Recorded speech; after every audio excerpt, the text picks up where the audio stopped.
beginnings of evangelization in Côte d'Ivoire were promising. In 4 years, 7 missions and 7 schools were opened. In 1898, the OLA sisters arrived. Thus, the mission in Ivory Coast was definitely founded.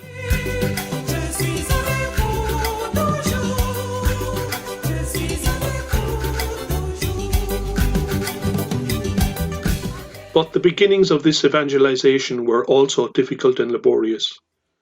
Missionaries were quickly confronted with disease and death.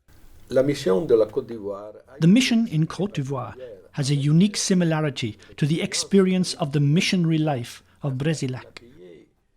He paid a heavy price at the start. He paid with his life. Thus, the Ivorian mission, with yellow fever epidemics, really manifested a close similarity to this reality of a grain of wheat which falls into the ground and dies, and then bears a lot of fruit. The successive major epidemics of yellow fever, which raised in Bassam between 1899 and 1903, made the living conditions of people difficult. The young French colony of Côte d'Ivoire, which had established its headquarters in the town of Bassam, was forced to relocate its centre to Benjaville. The epidemic crisis swept away approximately 25% of the European population there. 12 SMA missionaries out of a total of 19 died, as well as 5 OLA sisters. Father Matthieu Ray, first apostolic prefect, was the first to die of yellow fever in 1899. He had been there for 3 years.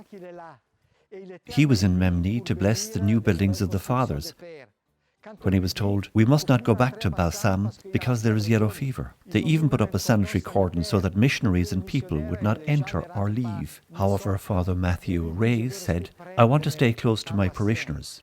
So against government orders, he returned to Bassam. And after 5 days, he died there. He gave his life to stay close to his parishioners in Grand Bassam. He was 51 years old. Father George Meyer was 23 when he arrived in the Ivory Coast in 1900. He was full of enthusiasm. In October, he wrote to his parents, "It is very pretty here. It's a little hot, but it's very beautiful. I have a lot of work to do with the children and young people. For Christmas, dear parents, I'm going to write you a very beautiful letter that you will receive, and then you will have news of my life." But the news of his death arrived before the letter he promised to send them. Father Maurizio Grosjac was the first Italian to go to the Ivory Coast as an SMA missionary in 1902. He was 34 years old. He once had a bit of yellow fever when he was in Ghana, formerly called the Gold Coast. And when he was in Bassam, his parish priest told him, "This is a difficult situation. There are illnesses. You have to leave. You are young." He didn't want to leave.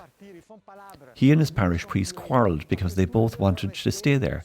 And it was he, the younger, who won, because he said, "I'm vaccinated. I already had the fever." 5 days later, he also died. The same goes for Father Jean-Joseph Parot, aged 24 years.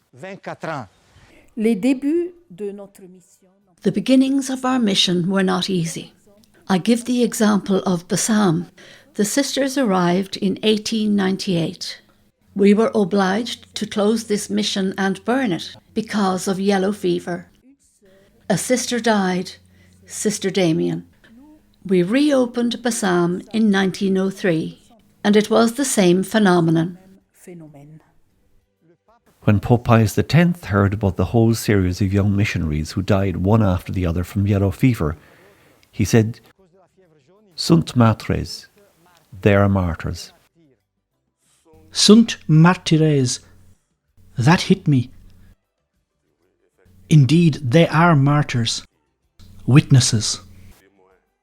Really, we can say a lot of things about these missionaries. They lived in different times from ours. It was a time of colonization. But they paid with their lives. They paid with their blood. The 2 founders of the Ivory Coast mission continue to watch over their mission. Between the tomb of Father Hamar in Mossou and that of Father Bonhomme in Sinématiali, many missions flourish, which today testify to the greatness of the Church of Côte d'Ivoire. We are